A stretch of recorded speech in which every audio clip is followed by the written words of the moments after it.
আবারও সবাইকে স্বাগতম। আজকে টিউটোরিয়ালে শুরু করে দিচ্ছি আজকে টিউটোরিয়াল।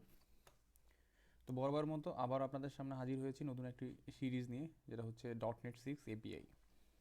তো আমরা এই সিরিজ জুড়ে দেখব কীভাবে আমরা .NET নতুন ফ্রেমওয়ার্ক ইউজ করে আমরা এপিআই ক্রিয়েট করতে পারি, এপিআইগুলো কীভাবে আমরা ইউজ করতে পারি, এবং সাথে জ্যামারিন ফ্রম অ্যাপ্লিকেশন থেকে আমরা কীভাবে এপিআই কল করতে পারি সেটা নিয়ে আলোচনা হবে। ওকে, তো আমরা দেখে নিই আমরা এই এপিআই সিরিজে আমাদের কী কী টপিক থাকবে, আমরা কী কী কভার করব, বা কী কী টেবিল অফ কন্টেন্ট থাকবে সেটা নিয়ে আমরা জানবো। তো কী কী কন্টেন্ট আমরা এখানে কভার করব। প্রথমত আমরা এপিআই ইন্ট্রোডাকশন জানবো, সেই এপিআই সম্পর্কে আমাদের বেসিক ডিসকাশন করব আমরা। ক্রিয়েট প্রজেক্ট অ্যান্ড ইন্ট্রোডাকশন, আমরা তারপর একটা প্রজেক্ট ক্রিয়েট করব, এপিআই প্রজেক্ট।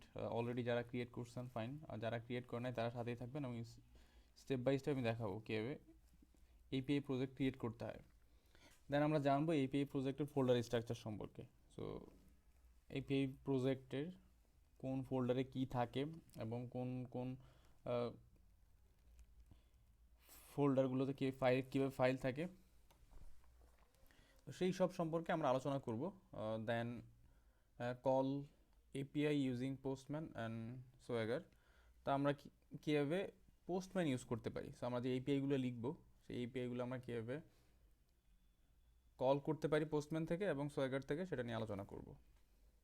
রাউট, তো আমরা এপিআই রাউটিংটা নিয়ে আলোচনা করব, সে কীভাবে আমরা রাউটিং করতে পারি সেগুলো নিয়ে আলোচনা থাকবে। দেন অ্যাকশন রিটার্ন টাইপস, আমাদের যে এপিআই থাকবে, সো এপিআইয়ের যেই অ্যাকশন মেথডগুলো থাকবে সেগুলো আমরা কীভাবে রিটার্ন টাইপ আমরা কীভাবে ইউজ করতে পারি, আর কী কী রিটার্ন টাইপ থাকতে পারে সেই রিটার্ন টাইপ নিয়ে একটা আলোচনা থাকবে।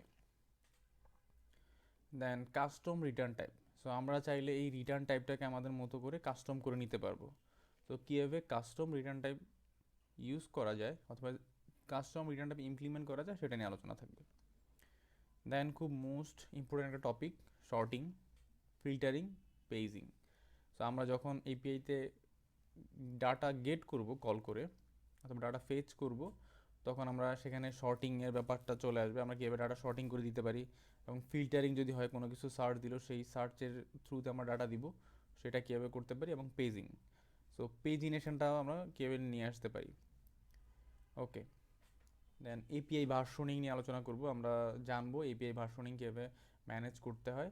সো আমরা তখনই আসলে এপিআই ভার্সনিংয়ের বিশদ আলোচনা করব, ব্যাপকভাবে বিস্তারিতভাবে আলোচনা করব এপিআই ভার্সনিং কি, আমরা কীভাবে ইমপ্লিমেন্ট করতে পারি, এবং এপিআই ভার্সনিংয়ের কত প্রকার আছে, কীভাবে ভার্সনিং ম্যানেজ করা যায় সেগুলো নিয়ে আলোচনা হবে। ওকে,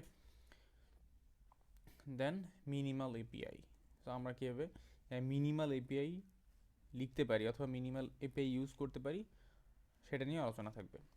সো এইখানে আরও অনেকগুলো টপিক আছে যেগুলো আমি এই সিরিজ থেকে সরিয়ে রেখেছি, অন্য একটা সিরিজে আমরা সেগুলো নিয়ে আলোচনা করব। সেটা হচ্ছে অথেন্টিকেশন, অথরাইজেশন, জেডাব্লিউটি টোকেন, এগুলো নিয়ে আলোচনা হবে। তো সেইটা আমি আগেই বলে দিচ্ছি, সেই টিউটোরিয়াল সিরিজটা হবে আমাদের ASP.NET 6 API উইথ